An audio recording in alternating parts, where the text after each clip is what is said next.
in this video, I'm going to be talking about why Giannis Antetokounmpo is coming to Miami. Not necessarily just that, but really about I think I just wanted to get in front of a camera and talk. I planned on talking about a completely different video, but the news just broke not too long ago that Giannis Antetokounmpo is coming to Miami. There was I want to say just a 2-team trade between the Miami Heat and the Milwaukee Bucks. The Heat gave up Tyler Hero, Jaime Jaquez Jr., Khalil Ware, and some draft picks, and Casper as well. I don't know how to pronounce Casper's last name, so Casper, I'm sorry about that. But Giannis and Bobby Portis came to Miami, and they're on their way here now. Trey's official.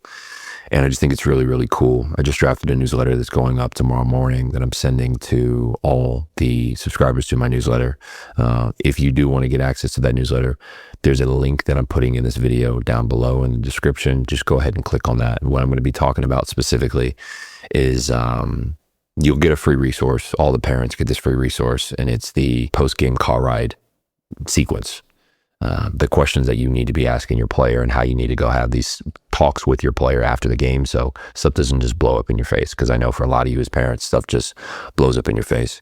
Now, I plan on recording a completely different video, but I do want to talk about the business of basketball and why basketball needs to be talked about as a business with your players, why basketball needs to be talked about as a business right now, and why most players don't have these conversations. Point one is you don't know what you don't know.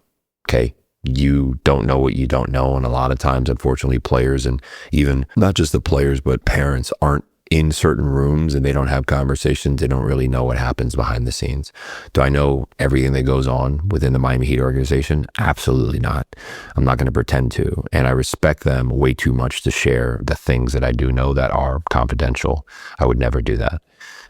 What I will say, it's been beautiful to have access to the best basketball organization in the world, in my opinion, to be a fly on the wall, to have personal relationships with these players, these executives, and be on a first name basis, not just first name basis, but, it's always a smile when I see Spo. He used to put me through workouts when I was younger, growing up, when I was a ball boy for the Miami Heat, and he was an assistant coach. In between players coming out to train, Spo would put me through workouts. So shout out to Spo.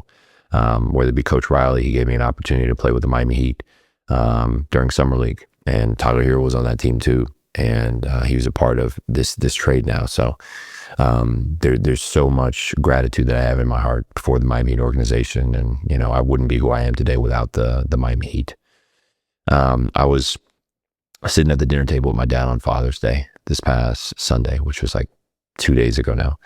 And when I was talking with my dad, we talked about Giannis potentially coming to Miami because there's some stuff that I'm working on that kind of had to do with Giannis and indirectly affected him. Not indirectly, I'd say there was some stuff that I was working on that had somewhat to do with Giannis in some way, shape, or form.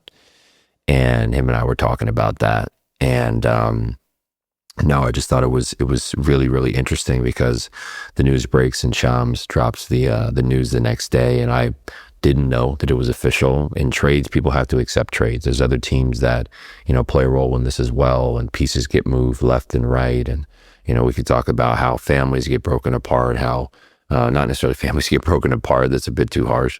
But how families, a dad maybe has to leave during mid-season while the kids are still in school to sort stuff out. Thankfully, this is during the summer, and I think Giannis's kids are very young, so they're not really planted in a high school or something like that. But I heard Jalen Brunson talk about recently how he moved like 6 times, and he was in a bunch of different places as his dad was a journeyman in the NBA. So we could talk about that. We could talk about all these different things, but I just want to share like how much of a blessing it is to be able to have a dad like my dad, to be able to sit down with him and just talk shop, talk about basketball, learn from his point of view, perspectives, how he sees, even family dynamics within the NBA.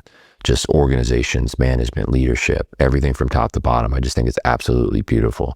And this is something that I actually talked to my players about last night on the call, probably like 5-6 hours ago. It's 1:46 in the morning right now as I record this video on Tuesday morning. And I had a call with my clients as I sat in the same chair. This was last night. This was like at 6 p.m., 6 to 7 p.m.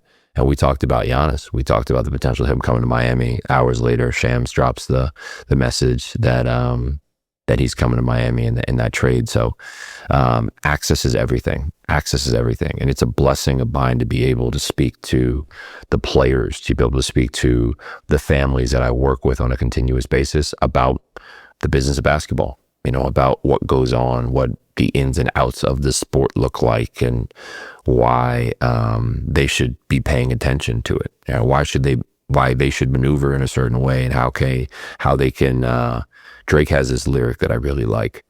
He says that you only get finesse when you don't move properly. And I think about it that way. Like, it's true within the game of basketball, you get finesse when you don't move properly. So it's important to have veterans around you and people to speak life into you, to teach you how to move in this game, because without it, you're going to get screwed over.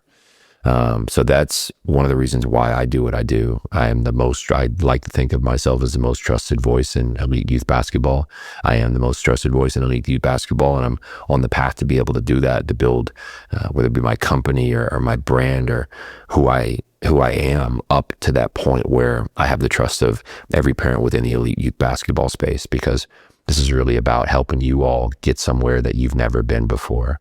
Now, chances are, I mean, I was one of the best players in the class of 2014. And even though I didn't play in the NBA, I was in training camp with the Houston Rockets and had a successful career overseas. In my most recent season overseas, I averaged 20 points and 9 rebounds. And I want to say I was 26 or 27 years old. I'm 29 now. So this is, damn, I was 25 years old when I was averaging 20 points and 9 rebounds overseas.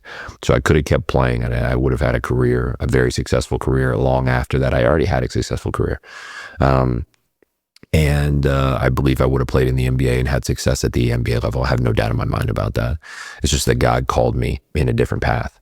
And that is kind of why I do what I do now. And I get so much joy out of being able to help you avoid the same pitfalls that I went through, the same pitfalls that, you know, that he went through. It's a bobblehead of my dad in the corner. And maybe even these guys went through, you know, and I have Patrick Ewing and Dikembe Mutombo, rest in peace, figurines around the corner, just hanging up on the wall right here.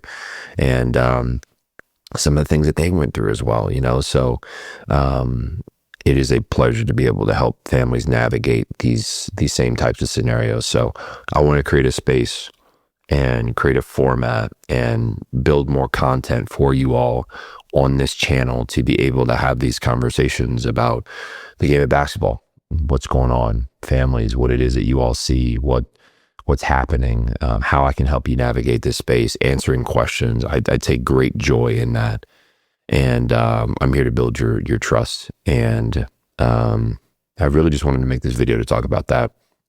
I had a plan of talking about something completely different, but I chose to go down this route.